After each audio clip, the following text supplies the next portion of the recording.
This hearing will come to order. The subcommittee is meeting today to hear testimony on the future of NATO and our American commitment to it. Without objection, all members may have 5 days to submit statements, questions, extraneous materials for the record, subject to the length limitation in the rules. I'll now make an opening statement and then turn it over to the ranking member for his opening statement. This Thursday marks the 70th anniversary of our NATO alliance. We recently reflected on the importance of NATO in a hearing last month held by the full committee.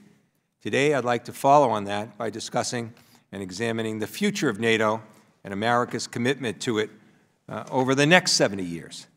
We have watched NATO evolve in significant ways since its inception, and looking at the different threats we now face today, we must anticipate that it will again evolve in new ways to address this changing landscape. This evolution is important because NATO has long been and will continue to be a cornerstone of our security and defense policies. Our strategic advantage over our competitors is that we have a coalition. Russia and China cannot say the same, and that's something we cannot lose sight of nor ever take for granted. However, to maintain this advantage, we need strong American leadership along two fronts. The first is by making it clear that we're committed to NATO and that the alliance cannot be broken or undermined by our adversaries. The second, and the focus of this hearing today, is America's role in leading NATO and its member states and partners through this unique period of change as new members join and as we face new threats that challenge NATO's readiness and ability to respond in an effective and a timely manner. NATO expansion has meant new and often smaller states are being integrated into the alliance, and this presents questions for how best to coordinate this integration, their contributions, and the strengths, and the vulnerabilities that they bring with them. Further, NATO must adapt in order to address new and emerging threats from China, Russia, cyber, hybrid warfare, terrorism, and climate change, among others. This means contemplating possible changes in NATO's structure and thinking strategically, not only about how NATO should adapt to this landscape, but also how the U.S. and other member states must work together, now more closely than ever, to strengthen the alliance and their own capabilities. We addressed our shared values in our previous subcommittee hearing last week, and NATO is one example where our shared values really matter. There's no disagreement over a commitment to reach the 2% benchmark. That's been the case since at least 2014, and that was the continued understanding as recently as 4 weeks ago when I was in Brussels. And that's the understanding as NATO members gather this week in Washington. And as more members meet the 2% and the 20% thresholds for defense spending, I'd like to examine in this hearing how member states should prioritize their investments within the context of new threats NATO members are facing.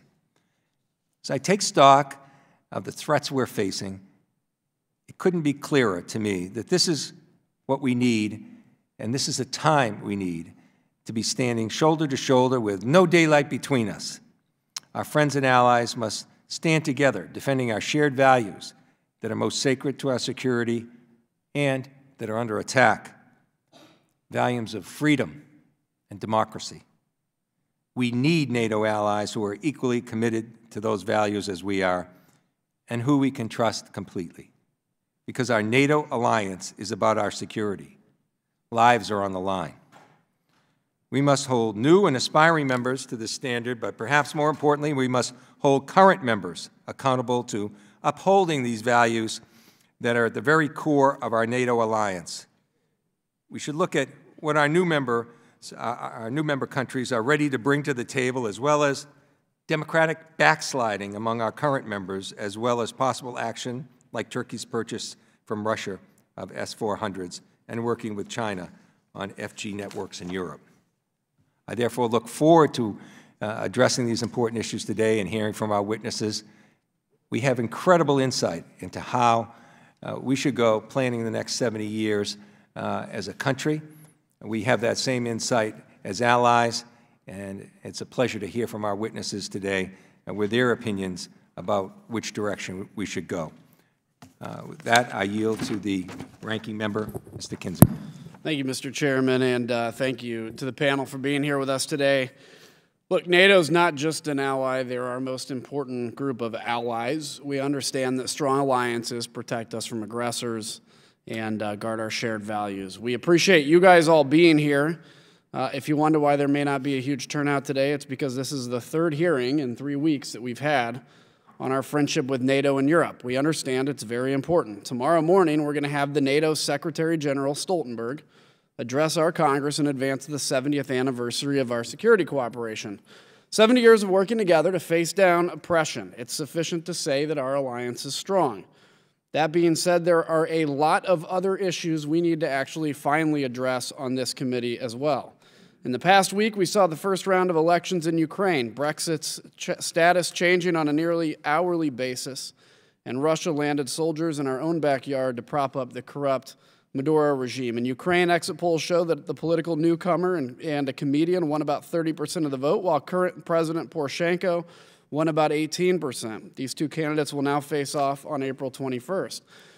By all accounts, it's likely that both candidates will support Ukraine's move towards NATO and EU accession. It's a good thing for our alliance in the United States.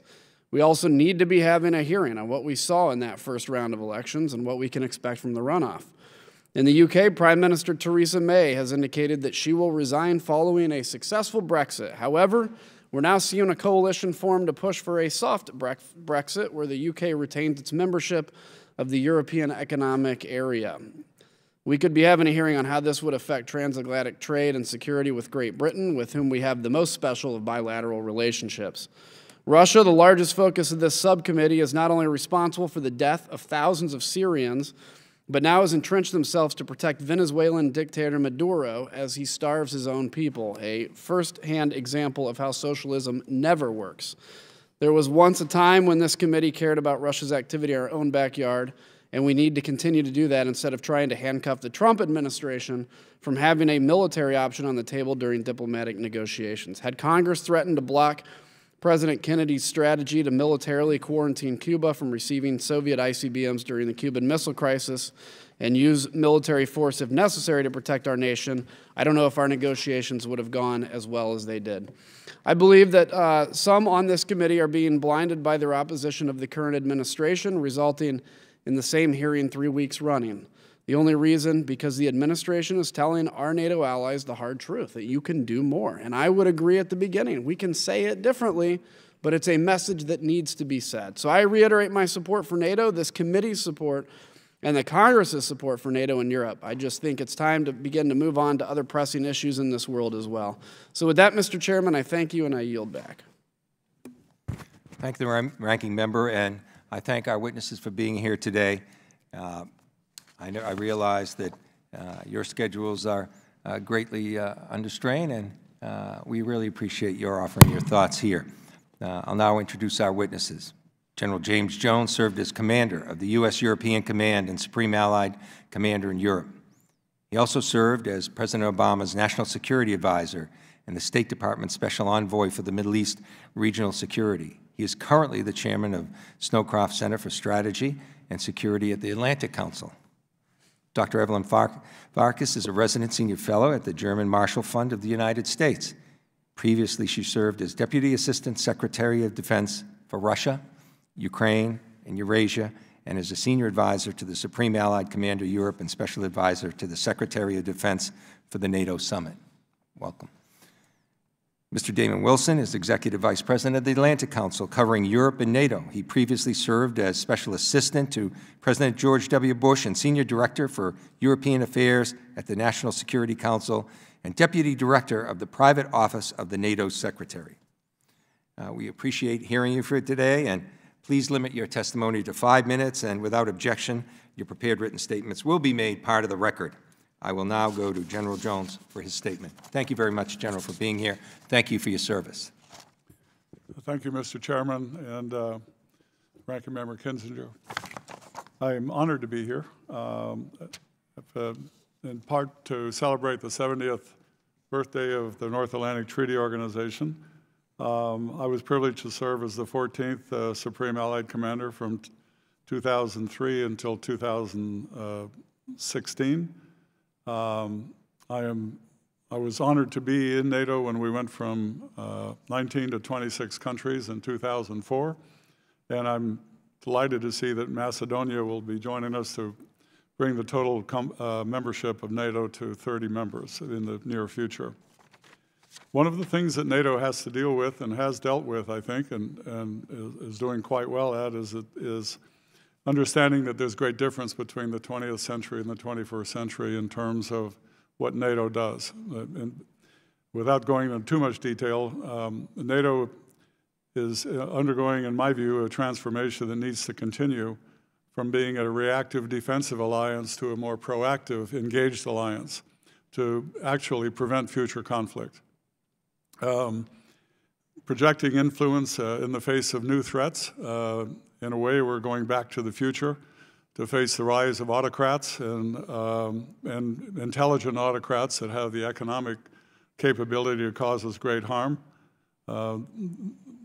Dominant among those challenges is China's quest for influence, not only total control inside its borders, but also the most control as it can gain outside of its borders, and it's moving into the European landmass with alarming speed. Russia, not too much needs to be said about that. Mr. Putin is very clear on what he thinks about NATO, and his most cherished ambition is to do anything he can to bring about disruption and, in fact, ultimately the demise of NATO. Iran continues to be the world's greatest exporter of terror. Africa remains a challenge for the European landmass that NATO has to be involved in. Non-state actors and hybrid warfare, just to name a few. Gentlemen and ladies, the defense of Europe has shifted from Germany to the Black Sea and to the Baltic states in the east, and certainly to the North African coastline to the south. And that fact brings with it a number of threats that our friends and allies are concerned with. NATO is relevant today, I think, in real terms. It's active outside of its borders in many ways that not many of our countrymen really understand. In Afghanistan, Operation Resolute Support is underway since January 2015. In Kosovo, 4,000 troops are deployed. In the Mediterranean, Active Endeavor has been replaced by Sea Guardian, again, a very important operation to counter terrorism. In Iraq, the NATO mission is underway since 2018 to help with training in the African Union peacekeeping operations going back to 2007 in Somalia, air policing in 2014 in the NATO land space where countries do not have adequate air forces to protect themselves. In short, this is a different world that we live in. It's a world that demands a very proactive and engaged NATO, and it also demands American leadership and participation. The financial picture is looking better. It's not, we have not arrived where we need to be, but we're getting there. NATO is buying the right type of equipment, in my view, and is partnering with the economic reality and the economic threats that countries like China and Russia in particular bring to the European landmass. In my view, peace and stability can only be maintained in the European landmass and elsewhere with American leadership, with involvement in three areas: security, economic development, and governance and rule of law. And if you combine those three things, particularly I might bring to the attention of the committee the 3 Cs initiative, which was brought about by the Atlantic Council in 2014, which is to help the Central and Eastern Europeans with their own type of Marshall Plan, if you will, a north-south corridor from the Baltics to the Adriatic involving energy, telecommunications, and transportation renovation. Everything during the Cold War was built east to west. 12 countries are now involved in this project, and over 50 projects are underway. The U.S. government has supported it very well, and this combined with the military posture of NATO, which is encouraging, will bring, I think, will contribute measurably to peace and stability in the European landmass. Thank you very much. Yeah. Thank you, General Jones. Dr. Farkas. Thank you. It's been a while since I've been on the House side, though. I worked for 7 years on the Senate side, but I started here with this committee as a fellow in 1992, and they had me sitting in that anteroom there. So it's nice to be back, but I don't have familiarity with the buttons. Thank you, Mr. Chairman, Ranking Member Kinzinger, all of you members for taking the time today. I know for now the third hearing on NATO. It's important because today our international system, NATO, and democracy around the world have never been in graver danger than they are today since the Cold War. Today, Americans and our democratic allies in Europe, Asia, and elsewhere are in a standoff against autocratic dictators working to destroy our democracy and to thwart our domestic and international objectives. First and foremost among these adversaries, as the ranking member mentioned, is the Russian government led by Vladimir Putin. Russia is our greatest threat. The Kremlin is not satisfied solely by threatening our international interests. It seeks also a corrupt, weak, and undemocratic America. Russia, together with China, which seeks to co-opt rather than destroy the international order, aims to return us to a 19th century sphere of influence system. Now, we know from history that this alternative to the current global order leads to great power military competition, economic protectionism, and ultimately war. Russia would like nothing more than a United States uncoupled from the alliances that have brought us unprecedented success. NATO, our only operational collective security alliance, is in the sights of Putin's Russia. Yet, in this moment of danger, NATO is strong. In the decades since 1991, NATO expanded in territory and mission, as the General mentioned, and the recent historic agreement between Greece and North Macedonia means the latter will become the 30th alliance member. Countries want to join, and when they qualify, we welcome them. NATO did not grow in size, however, solely to deter Russia, though that was a motivation. NATO primarily enlarged to strengthen democracy and free markets. Today, deterring Russia is, however, once again at the top of the NATO agenda, and I would prioritize that.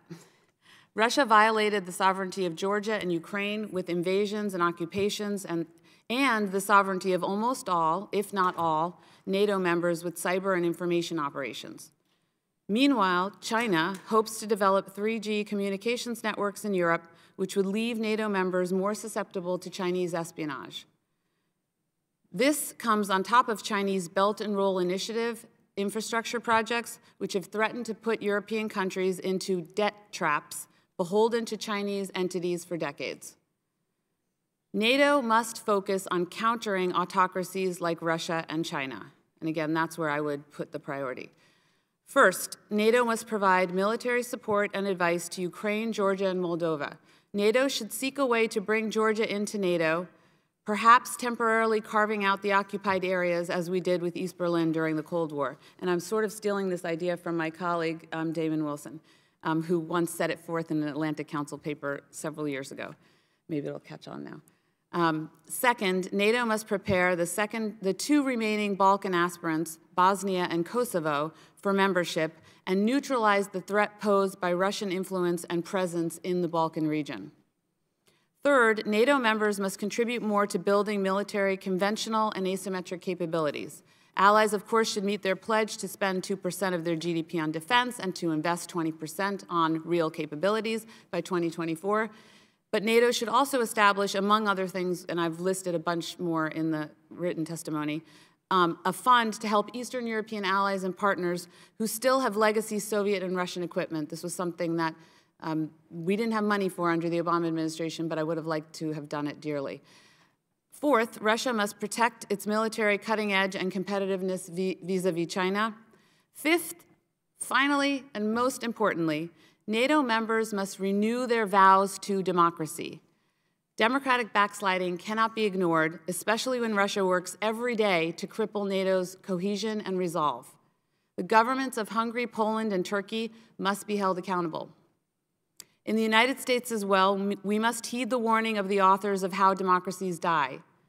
Democracies die when leaders do 4 things. 1, refuse to play by the democratic rules. 2, delegitimize their opponents. 3, tolerate or encourage violence.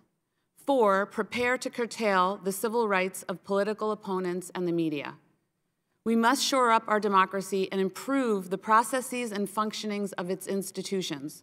We must ensure civility and democratic culture.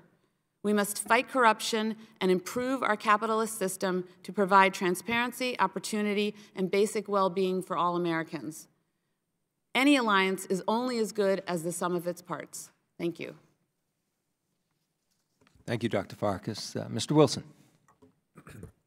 Chairman Keating, Ranking Member Kinzinger, distinguished members of the committee, thank you for the opportunity to testify on the future of NATO, and thank you for your leadership on our alliance.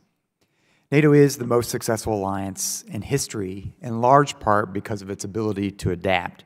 So as ministers gather in Washington today, it's appropriate that this committee focuses not on the past, but on the future. As our nation prepares for a long period of strategic geopolitical competition, we need to put our alliances, and NATO in particular, at the core of our strategy. And to make them effective, U.S. leadership is the key ingredient. The United States and its allies increasingly agree that the great challenge of the 21st century will be the competition between a free world and authoritarian state-led capitalism, especially China and Russia. That means U.S. interests are best served when Washington and its allies act together.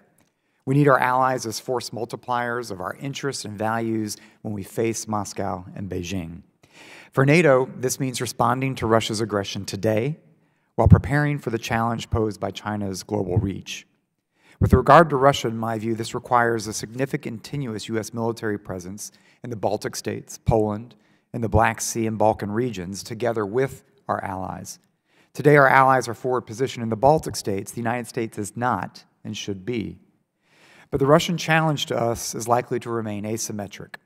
Therefore, we should double down on our support, working with the European Union, to strengthen the resilience of democratic societies through efforts that range from diversifying energy routes and supplies to democratic defense of disinformation. At the same time, we need a common approach with our allies on how to handle China's challenge, including by agreeing common trade practices and approaches to set global standards, supporting our allies and establishing CFIUS-like review of foreign investment, and forging a concerted transatlantic effort to ensure the free world harnesses new technologies such as secure 5G before the authoritarians do.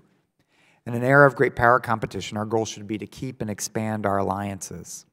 This means that we should stand by NATO's open door policy, recognizing that welcoming new members is about expanding the zone of security and the community willing to defend freedom. Enlargement to those willing and able to accept the responsibility of membership should be seen as in our interests, not just in the interests of the aspirants. The Senate will have the next opportunity to act to welcome North Macedonia as NATO's 30th member, demonstrating that Russia's effort to disrupt our interests in the Balkans is failing. Looking ahead, however, we should keep an open mind with regard to additional members, whether that be other Balkan nations, Cyprus as part of a settlement, Ukraine and Georgia in a way that Article 5 would not apply to their occupied territories, or Sweden, Finland, or Malta if their publics and governments opted for it. While geopolitics have returned to Europe, today's competition is global. Russia's back in the Middle East, Latin America, witness China's global reach. Recognizing this reality, the United States should lead a more concerted effort to thicken the political bonds and operational ties between NATO and its global partners. Today, these partnerships are an underinvested asset at NATO headquarters, and we should begin to change that. This means the United States could consider formalizing the links among U.S. treaty allies in Europe and those in Asia.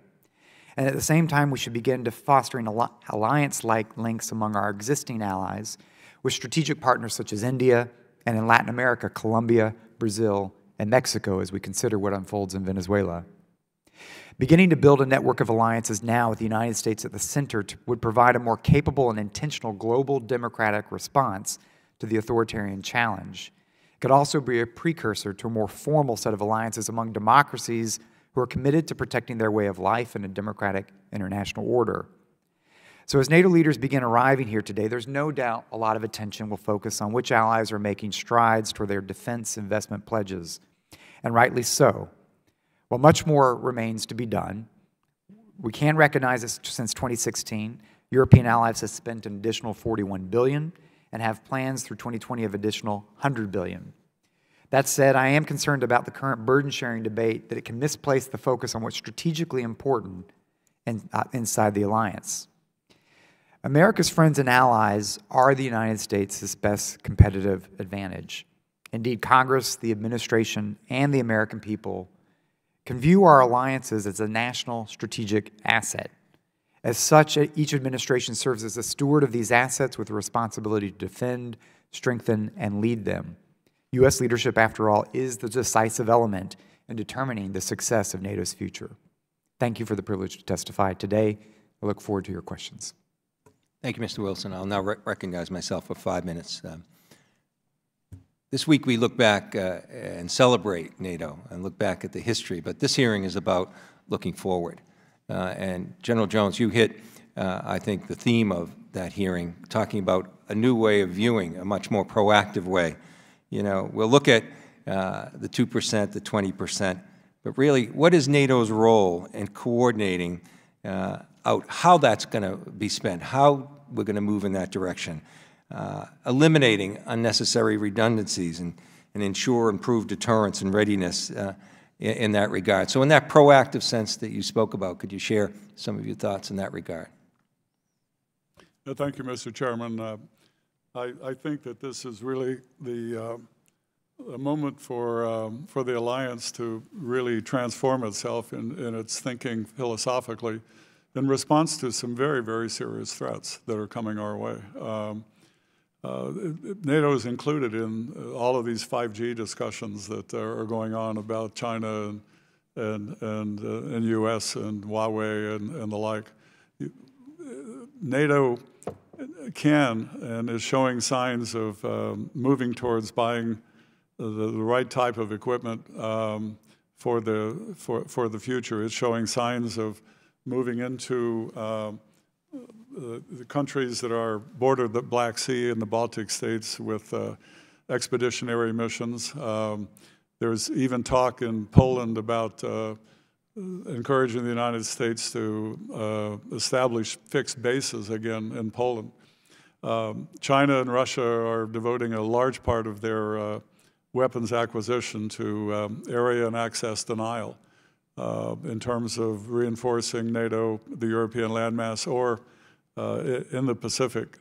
That will cause us to have to think about how we are able to react quickly in times of emergency. But I also really think that as the example, and if you don't mind, Mr. Chairman, I'd like to include this manual on the 3 Cs initiative as part of my testimony. Without objection. Thank you. So done. Because it's the combination, I think, the future of NATO is not just a military future. It's about economic strength. It's about governance and rule of law, as Dr. Farkas pointed out. And it's about ways in which we can and must be successful against the rise of these new autocracies that are actually quite smart in terms of using. If I could, General, I'd like to use that comment you just gave as a, a point to include our other witnesses on this question. Sure. Mr. Wilson mentioned a misplaced focus on just the percentages. It's just not, doesn't mean it's not important. It just means that it seems to be too much of a focus. And going back to Dr. Farkas's comments in that regard, I was troubled when I was in Munich Security Conference just about 4 weeks ago. There was a poll in Germany that said the view of the German people is 85% unfavorable to the United States. Dr. Farkas, you were mentioning the role of the U.S. in NATO, particularly in terms of trying to stop democratic backsliding.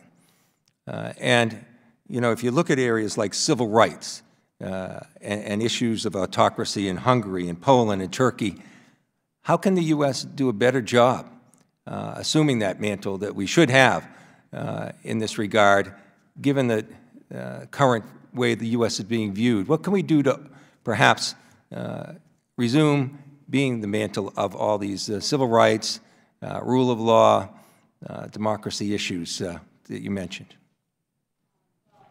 Your microphone. There you go. You're in the House again. Yes. All right.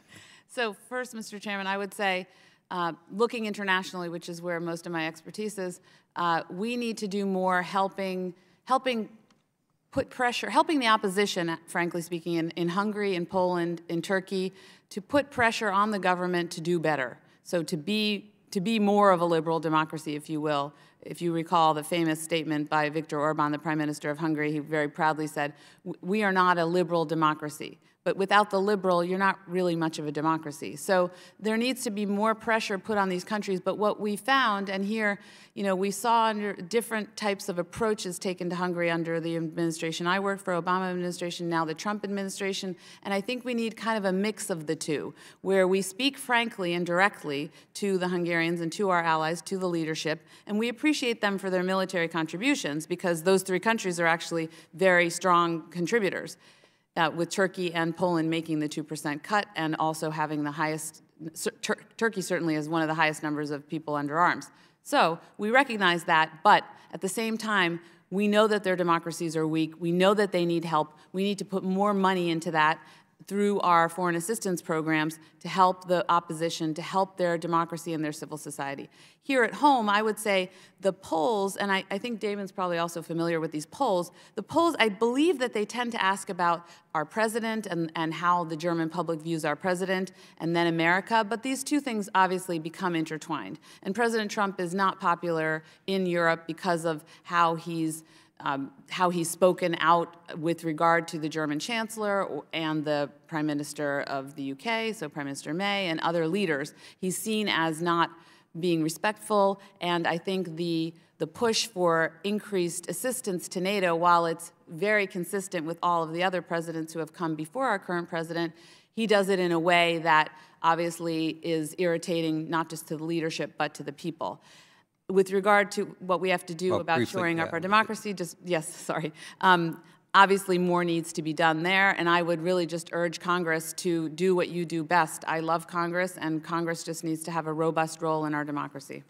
Thank you, Dr. Farkas. I yield to the ranking member, Mr. Kinzinger. Thank you, Mr. Chairman. And just respectfully on the polling front, as you were asking that, I looked up an old poll from 1983, and in Britain, Great Britain and England, Ronald Reagan's popularity was 21% in 1983 in England. And I would argue that he was actually a pretty good president in hindsight. But, and typically I think if we look in Eastern Europe, there'd probably be a much more popular, as we've always seen in the view of the United States, because they remember what it was like to live under oppression. And this is why I think this is so important to keep NATO together. I'm going to kind of go 2 degrees of separation from NATO for a second and just say, one of the challenges I think we face as a country is people think they're tired. I think they feel exhausted, even though they really aren't. And, we're fighting on an economic front, in many cases, I think primarily China. And so I think this is part of the reason I came out and said that I think cutting off aid, for instance, to El Salvador, Honduras, and Guatemala was not smart, because as we back away from right now, I think Central and South America are on the verge of, frankly, democratic governance, a major change. But every time we pull away, the Chinese will show up, and they're going to ask how much money we were giving El Salvador, for instance, get that number and double it. And we saw, in fact, a few months ago, El Salvador de-recognized Taiwan. And you wonder why that happened? Well, it was because they got money from China to do it. So this is the battle we're in. So I think when we talk about whether it's in Europe and NATO and things like that, we have to keep in mind the importance of the economic side of what we do. And so with that, I want to talk, because obviously Putin being a prime, adversary of the United States, I want to talk about his movement into Venezuela, even though this isn't, again, specifically NATO. Maduro has lost trust in his own armed forces, so Putin has to come in and protect him. That's what's going on. We've seen this play out before when Russian forces entered Syria to protect Bashar al-Assad. And I remember Russia said they're just here for maintenance. They're here to take care of a base we have. And next thing we knew, there were thousands of them. They illegally occupied Georgia, Ukrainian territory, and now they're in Venezuela. So, Mr. Wilson, should we be concerned with Russia's strategy of illegally occupying land as well as propping up despot regimes around the world? And what would you recommend to this administration to do to counter Russia in that? Yes, thank you for that question. I think the reality is we are facing a declining Russia, which is seeking to disrupt our interests and doing so pretty effectively. When your goal is disruption rather than building, it's actually an easier threshold to achieve. We've seen that close to their neighborhood. We're seeing it play out globally. So I think the twofold issue of an alliance that's transforming to be focused more on defense and deterrence is quite important. And I think the alliance has begun that process. I think it has still begun and playing out on the home front in Europe. But I think we need to be a little bit more strategic about how we think of disrupting Russia's interests on a more global platform.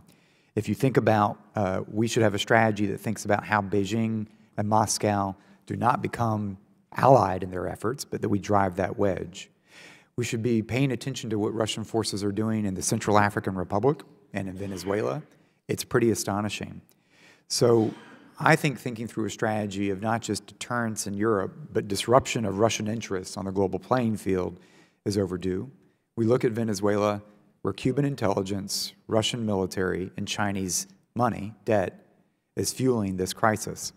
It's why I've suggested that we should not just support what's happening on part of the Venezuelan people, but think about how we work with Colombia, Brazil, and back the regional countries, bring our European allies into this kind of conversation so that we can actually have a more intentional effort of disrupting this effort here in Venezuela. A quick word on what you said at the beginning, the Chinese strategy. The economic piece is fundamental. We're never going to outspend the Belt and Road Initiative, and we shouldn't. It's not how we play. We do need to recognize that U.S. capital markets, private sector investments, private equity, dwarf what the Chinese government can do in BRI over time. Part of it is that it's difficult. We don't want our government telling our private sector what to do. But how do we think of harnessing, in a geoeconomic term, American capital markets to advance American interest and values in these places? At the end of the day, whether you're in Serbia or other countries, they will accept and take Chinese money. But usually a mother wants her child to study in the United States or Europe, and if a young person is competing for a job, they want the opportunity to work for a U.S. company where they know there will be a meritocracy. We can win this because we see individual decisions recognize the difference between their strategy and ours, but we need a stronger approach to a geoeconomic. Thank you. And I think, Exim Bank's a prime example. That's still languishing right now, and that is I think, very effective thing for our economy. I had more questions for you, General, but I'm out of time, so I'll yield back. Thank you, Chairman. Thank you. Chair recognizes Mr. Costa, California. Thank you very much, Mr. Chairman, and thank my colleague for yielding. General, we appreciate your commitment and service to our country, and you made a number of comments. I think we're all in agreement that the 2% goal for commitments by NATO countries is something that's been determined necessary. We need to continue to press them, especially some of our allies who have been backsliding. We know who they are. And how we do that is critical. You talked about they're making right choices on equipment. In terms of procurement, what do you mean by that? I'm sorry, in terms of procurement of equipment, you're saying they're making the right decisions. I'm really talking about investing in real warfighting capability and upgrading the systems that they have in terms of airplanes, ships, and warfighting equipment as opposed to infrastructure. What about the notion that the European Union is talking about putting its own defensive capabilities? Do you think that's compatible? And I know that's still being sorted out among the EU. Well, I think that whatever the alliance can do in the regard of organizing itself in such a way that they buy the right things and they don't all try to do the same thing. I think that's very important. It's very important. They don't all need. Some of them have certain talents in certain areas, and exactly. we should encourage them to pursue that instead of areas that are less effective. You'll find that some of the smaller countries in NATO are actually specializing in quite impressive special operations capability, abilities to make significant contributions in electronic warfare and the like. So there is some specialization going on, and if you look at the graph that shows the equipment expenditure as a share of defense expenditures, well over half of the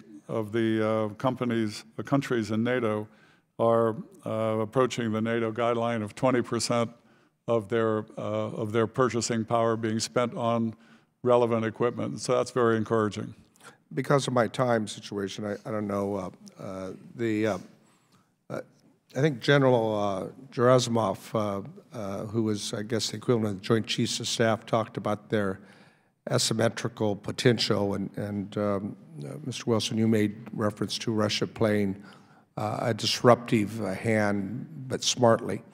Those are my words, not yours. But using democratic elections as a means to undermine not only NATO as a deterrent to peace, but also undermine the European Union as an economic force.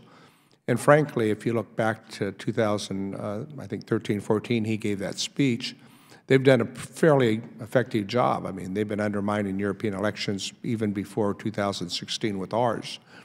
And so I guess my question to you is what's the best way, and Mr. Wilson and Dr. Farkas, to combat this real threat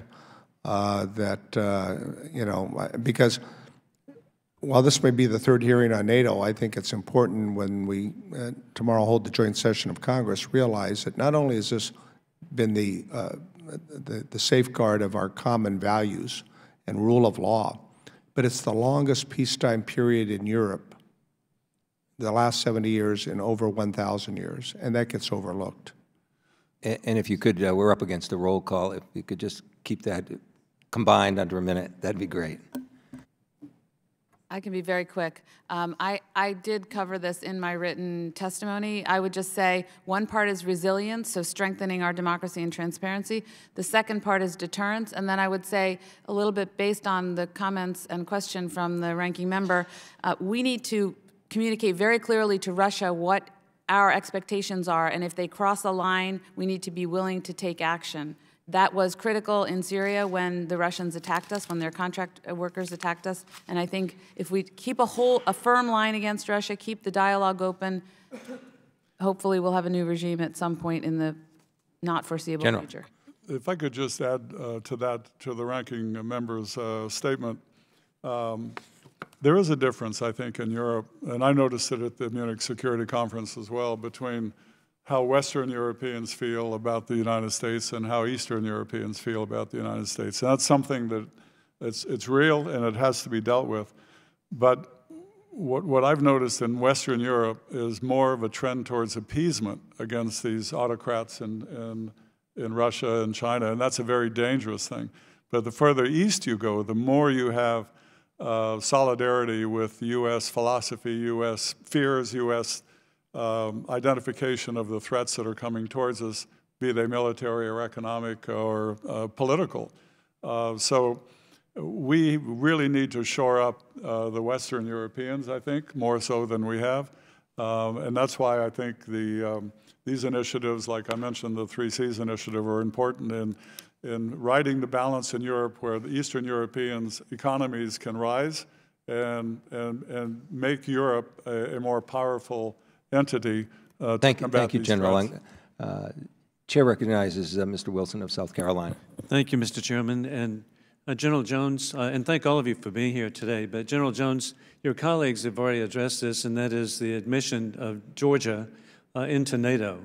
And I would be interested, because Georgia was promised in 2008 at the Bucharest summit that they would have the opportunity to join. Since then, the alliance has recognized Georgia already possesses all the practical tools for NATO membership. Georgia spends more than 2% of its GDP on defense and has committed the largest number of soldiers per capita of any allied nation in Afghanistan. How would you assess the potential for Georgia's admission to NATO? Speaking as a personal opinion, I think Georgia has demonstrated fight way beyond its weight in terms of its contribution to Afghanistan and the quality of their soldiers and their commitment. Of course, admission to NATO and accession to NATO is largely a political question, but on the basis of performance, I would say that Georgia deserves our admiration, our support, and our encouragement for whatever it is they want to do with their own future. And I agree. Thank you, with all three of you. That's amazing. Mr. Wilson, Poland, which appreciates very much the temporary placement of troops, currently U.S. troops in the country, has announced that they would support stationing a permanent U.S. brigade in the country and finance the infrastructure and basing. What would be your view of putting a permanent U.S. NATO presence in Poland? I think we need to recognize that the challenge we're facing from the Kremlin today is not temporary, and we shouldn't plan as such. This is a long-term challenge. We need to have a continuous presence and be permanent as long as we face a Kremlin that is intimidating and threatening our allies. The two other small things I would say is that we need to learn to be comfortable with an uncomfortable relationship with Russia. And in response to some of the conversation, we shouldn't be going through a political cycle that would consider another reset approach with Russia, for example. And finally, to consider enlargement as a stabilizing force rather than a provocative one. And that's a way to reconceptualize how we think about Georgia's role. And I'm really grateful to serve as the co-chair of the Bulgaria caucus. And March the 29th marked the 15th year of Bulgaria being a part of NATO. How would you assess, Mr. Wilson, the benefits of Bulgaria as a part of the NATO alliance?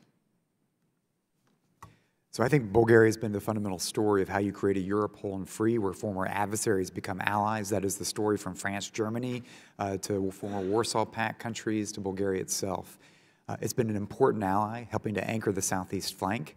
It also is where I have some concerns about Russian disinformation and penetration, where I think some of the Russian efforts are the most active and sometimes the most effective. I think Bulgaria is underappreciated in terms of our ability to push back on those influences. And Dr. Farkas, you've already addressed this, but again, Russia has described further NATO enlargement as provocation and a variety of efforts to intimidate. Again, what can we do to push back on the infringement by the Russian Federation? Well, first, of course, the Russians themselves have been provocative, not us, and our enlargement, as Damon said, and as I said in the opening statement, was aimed at spreading stability, not at provoking Russia. However, we found out we really do need to deter Russia. We need to keep having a dialogue with Russia. Unfortunately, it's not going to happen within the normal context that NATO used to have the dialogue because of Russia's infringements, because of the things that they've done, primarily, first and foremost, of course, occupying and illegally annexing territory. But I would argue that we have to hold a firm line on deterrence. For too long, we were hoping, and this spans multiple administrations and really the whole NATO alliance, there was a hope that somehow the Russians would realize, you know, that this was a bad policy. And unfortunately, this Kremlin, this leader of Russia, is not going to realize that. So we have to hold a firm line. Thank you. And a final question for the General. In regard to Turkey purchasing S-400s, should the United States still be providing, through NATO, F-35s? Yes, I believe that topic is being discussed almost as we speak between Turkey and the United States. I am also serve as the chairman of the American-Turkish Council, a venerable institution for over 40 years. And we just returned from a big trip to Turkey where we were received by the president, the vice president, and every cabinet minister we wanted to speak. They are very active in very desirous to rebalance the relationship with the United States, working on these difficult problems, but also some resurgence in the trade relationships between our two countries. Well, thank you for your personal efforts. Thank you. Chair recognizes the Vice Chairman of the committee, Ms. Spanberger from Virginia. Thank you, Mr. Chair. Thank you to our witnesses today. So much of our national security relies on global telecommunications infrastructure, including military systems, diplomatic channels, intelligence reporting, not to mention the critical infrastructure for every day-to-day uses across this country and the world. Several countries, in addition to the U.S., have barred the Chinese company Huawei from supplying components for 5G networks, citing national security concerns, including Australia, New Zealand, and Japan, yet European allies have not. As recently as February of this year, the head of Britain's cybersecurity agency, GCHQ, said they needed to better understand the opportunities and threats from China's technology. My question for you all today is, how great of a risk do Chinese 5G network providers pose to NATO security in your estimation? General? Thank you for that question. 5G represents to me one of the big challenges that the United States faces with its competition with China. It is up there with John F. Kennedy's Man on the Moon project. It's up there with the Manhattan Project for the 1940s. When I was a teenager in Europe in 1957, I witnessed the Sputnik moment where the headlines of the newspapers around the world said, "Russia beats the United States to space." I do not want to see a headline where it says China beats the United States in technology of 5G. 5G is the most disruptive technology that is going to come our way. It is absolutely critical to our national security and economic future that the United States not cede control over the infrastructure required for 5G, and more importantly, secure 5G. NATO's interoperability will be affected if there are countries in NATO who are showing signs of forgiving China and believing the theology that they advocate, which is cheaper, more reliable, no strings attached, and backdoors to Beijing. This is a very, very serious threat. We are behind, and our private sector is doing a pretty good job at developing the technology we need to ensure our security, but we need more government oversight and participation, because this is really a moonshot for us. This is as important as anything we've ever done. If we lose this, we will lose a substantial portion of our ability to influence the world. In your assessment, is there a way for NATO to mitigate the risks from Chinese 5G technology, or do you believe that the United States should continue to pressure our European allies to avoid any agreements with China altogether? So there's 5G and there's secure 5G. Okay. By far the most important one is the secure 5G, and on that score, I can tell you that our private sector is coming up with some very exciting technologies that would give us hope that that we can prevail, at least in the secure 5G world. Technologies that are impenetrable, technologies that cannot be reverse engineered. You cannot have a smart city without a secure network. That's obvious. And the United States, I think, can prevail. There will be countries that will buy Huawei equipment, and by the way, a lot of them are thinking twice about that right now, and that's a good thing. But if they don't care about, if they just want cheap equipment, and they don't care about the backdoor or the ability of China to eavesdrop on what they're doing, then more power to them. But it is absolutely incompatible with since we're talking about NATO, with a 30-nation alliance, that they would have a combination of Chinese technology and Western technology. That's just simply not going to happen. Okay. Thank you, General Jones. I yield back. Thank you. We have Mr. Pence, Mr. Cicilline, Mr. Guest. Haven't called the roll calls, yes. Those members can choose to cut their questions, if they so choose, to 3 minutes, so we can get them all in there. Chair recognizes Mr. Pence from Indiana. Thank you, Chairman Keating, Ranking Member Kissinger.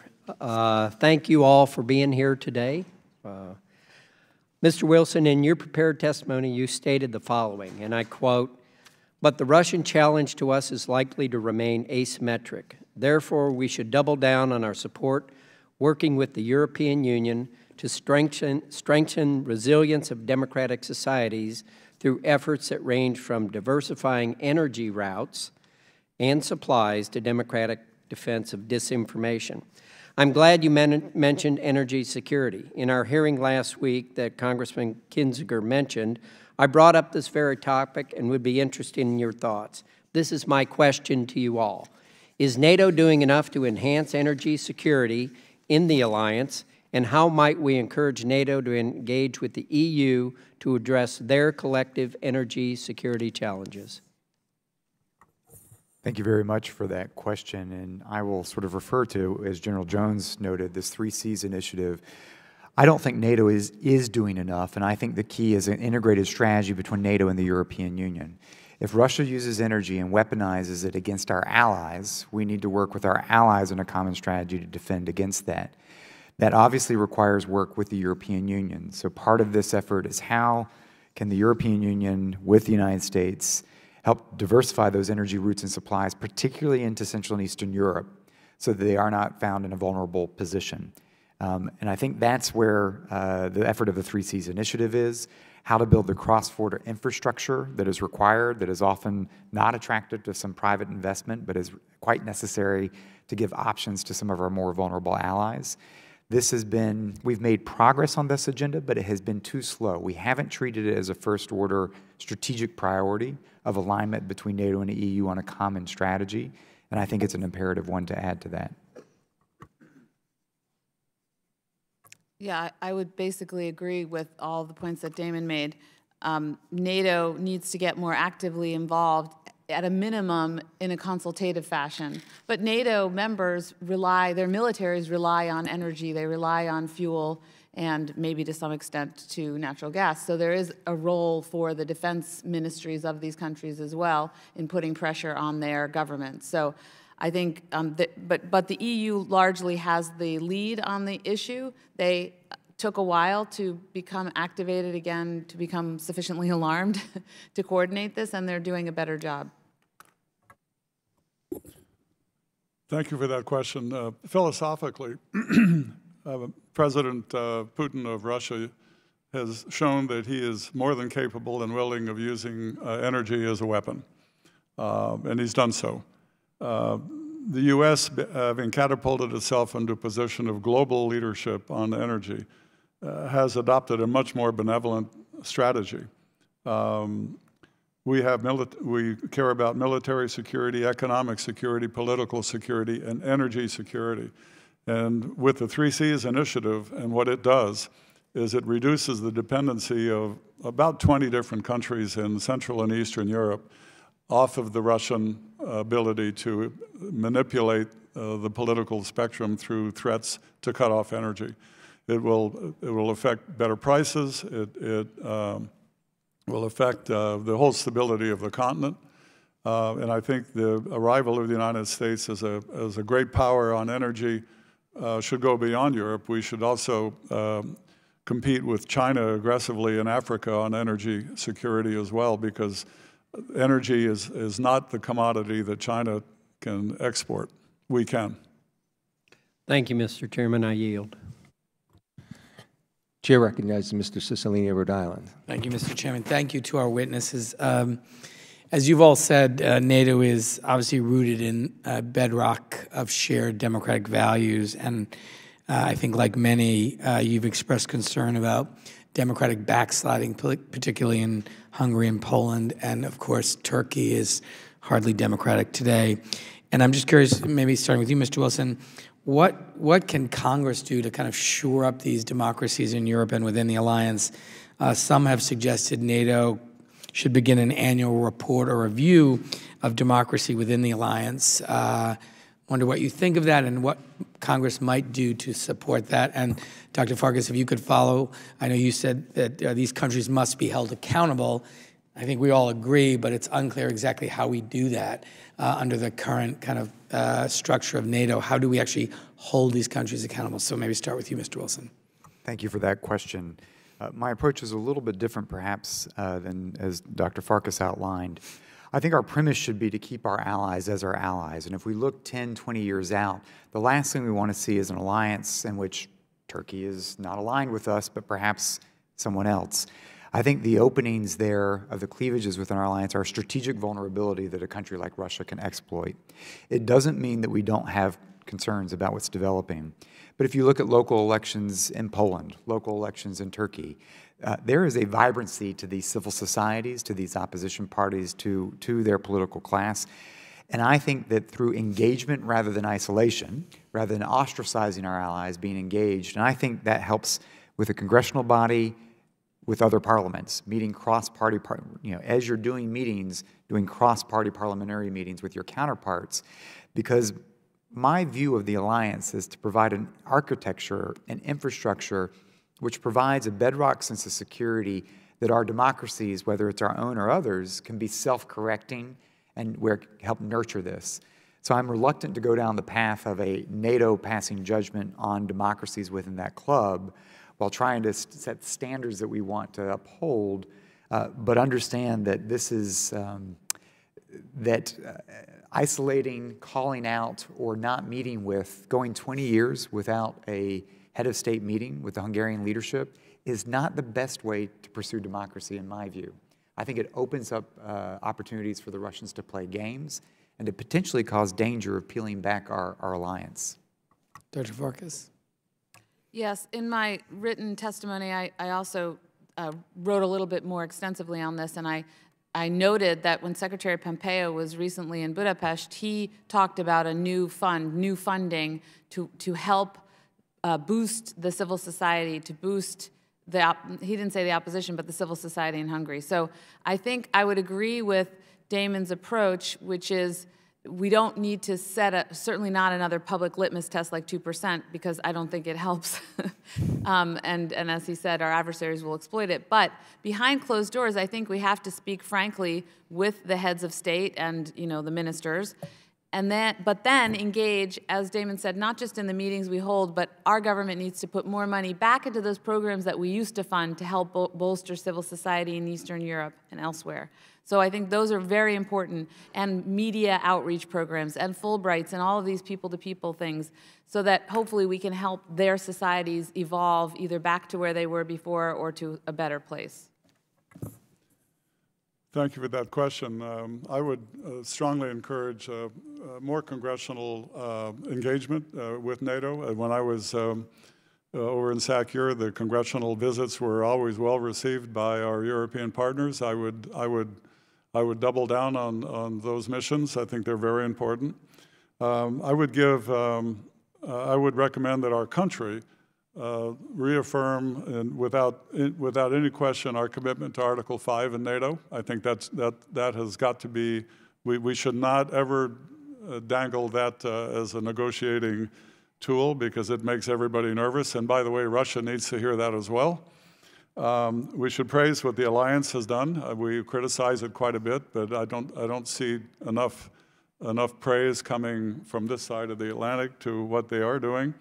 I think, frankly, I would champion a revamping of the partnership program and the membership program, which I think should be divided. There are countries like Brazil and countries all over the world that would like to have an interoperable mission with NATO, and I think we should encourage that. The membership side should be completely distinct. There should be a very rigid step-by-step process where countries can become members. But right now, the two are kind of in the same building, if you will, and it's unclear. The distinction between the two is unclear. So I think there's a lot more we can do. But I think we need to. I just think we need to praise NATO when they deserve to be praised, because we don't hesitate to criticize them. Great. Thank you. Thank you, General. Chair recognizes Mr. Guest from Mississippi. Thank you, Mr. Chairman. NBC News reported earlier today that the United States has blocked Turkey from receiving equipment related to the F-35 fighter jet until its NATO allied cancels an order of Russian missile defense system, which we know to be the S-400. Assuming that information is correct, General, do you agree with us canceling their receiving the F-35s? Well, before the hearing started, I saw another news clip that said that Acting Secretary of Defense Shanahan said that he believes that the S-400 issue will be resolved, and that the F-35 will be included in the in Turkey's architecture. So I'm on the private sector. I can't. Well, let me ask, as a former general and as a private citizen, would you agree with canceling the F-35 if Turkey does not agree to cancel the S-400 missile system? Do you think that is a prudent decision by the United States government? My military friends tell me that the compatibility of the F-35 and operating in the same vicinity as the S-400 gives away some of the technology of the F-35 that the S-400 system could not otherwise acquire.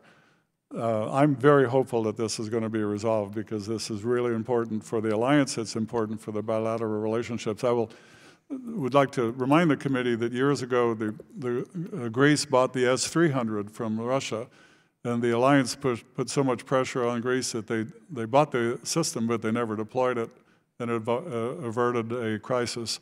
I know from my Turkish friends that there's some willingness to consider the deployment options available to them, and so I hope this thing is working out. I was very encouraged to see this clip before I appeared before you. And Dr. Farkas, the same question to you. If Turkey refuses to cancel that order, do you agree that we should not sell them the F-35s?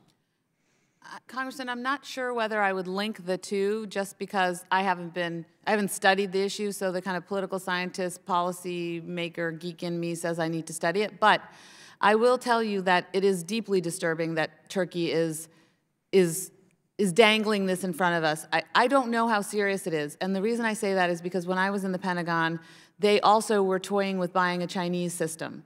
And some of this plays into Turkey's desire to show that they're somehow independent of the United States, of our pressure.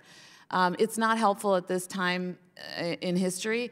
It may also be part of their overall effort to put pressure on our government vis-a-vis Syria and what's happening there. So I think I would look very closely at the macro picture. I'm not sure I would, again, tie the F-35 directly to this S-400 deal, but the S-400 deal, I will say, it can't stand. And Mr. Wilson, I'll give you an opportunity to answer the question as well. I think strategically we want Turkey in the F-35 program. We need to recognize that we are in the Turkish bazaar negotiating right now. And I think even today's statements are playing out. There's a high-stakes negotiation. Now that we are through Turkish elections, I hope they can be serious. We understand that the Russians put real pressure on Erdogan after the shoot down of a Russian jet over Syria, Turkish airspace, to go through with this.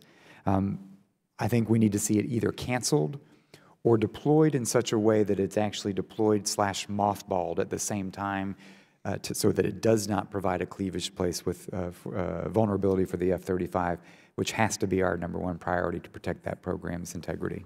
And would you agree, Mr. Wilson, as the General spoke of a few moments ago, that if the S-400 was deployed in Turkey at the same time our fighter jets were, that it would be able to give the Russians or our adversaries information about capabilities that they don't currently have?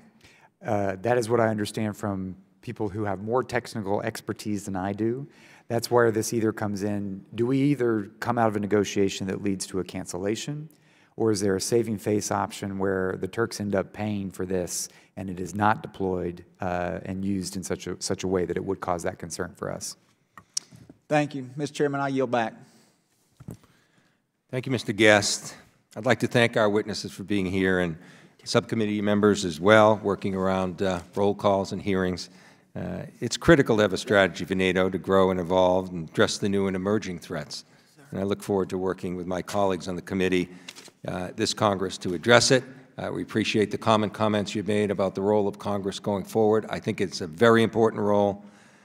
Members of the committee may have an additional time to ask questions of our witnesses in writing, and we ask our witnesses to please respond to those questions in writing as well. The record will be open for 10 more business days to receive those responses. Again, thank all of you for being here. An important discussion about the future of NATO and where we're going, certainly an evolving one. With that, this hearing is adjourned.